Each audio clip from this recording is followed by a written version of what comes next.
Hi friends, இன்றைக்கி வந்து பார்த்திங்கன்னா சனிக்கிழமை நைட்டு வந்து விடிய மழை பெஞ்சு காலையிலையும் தொடர்ந்து தூறல் வந்துகிட்டே இருந்துச்சுங்க. காலையில் தூங்கி எழுந்திரிக்கும் போதே தண்ணி வந்துருச்சு. என்னுடைய கணவர் வந்து பார்த்திங்கன்னா தண்ணி பிடிக்க ஆரம்பிச்சிட்டாங்க. குட்டிமாவுக்கு வந்து ஸ்கூல் லீவுன்னு சொல்லிட்டாங்க.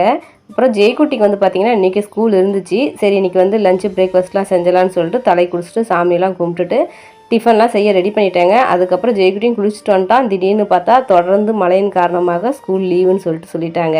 ஜெய்குட்டி பயங்கர ஹாப்பி ஆயிட்டான்.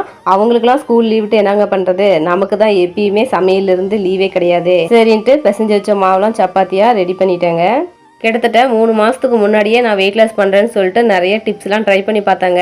ஆனால் ஒன்றுமே எனக்கு வந்துட்டு ஒர்க் அவுட் ஆகலை. நான் வெயிட் லாஸ் ஸ்டார்ட் பண்ணுறேன்னு சொன்ன உடனே நிறைய பேர் எனக்கு மெசேஜ் பண்ணியிருந்தாங்க நியூட்ரிஷன் சம்மந்தப்பட்டது. நியூட்ரிஷன் எடுத்துக்கிட்டால் வெயிட் வந்து குறையுமா என்னான்ட்டு எனக்கு தெரியல. அது உடம்புக்கு நல்லதா இல்லையான்னு எனக்கு தெரியல. உங்களுக்கு ஏதோ டீட்டெயில் தெரிஞ்சால் சொல்லுங்கள், அதை ட்ரை பண்ணலாமா வேணாமான்னு. சப்பாத்திக்கு சூப்பரான கொண்டக்கடலை கிரேவி தான் செஞ்சுருந்தேன்.